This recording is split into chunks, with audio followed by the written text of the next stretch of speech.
The podcast that was released last night by the New York Times, where a returning ISIS terrorist, admitted to executing individuals.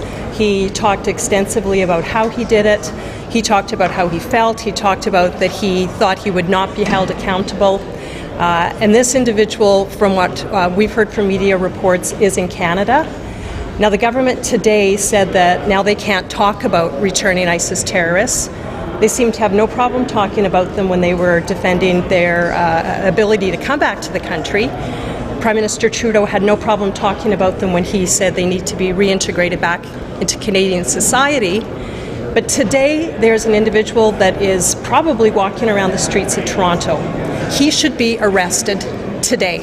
He should not be on the streets of Toronto. If he can be speaking to the media, he can then be identified by the government, by the police, and he can be arrested. And the government, the Liberals, the Prime Minister, needs to answer to this, where this individual is and why he hasn't been arrested. What should he be charged with? Well, he's admitted to what he's been doing. It's a crime to leave the country to engage in terrorist activity. I mean, how can anybody tell these kinds of things, talk about these kinds of things, and the government just shrug its shoulders and say, no, we can't do anything about it?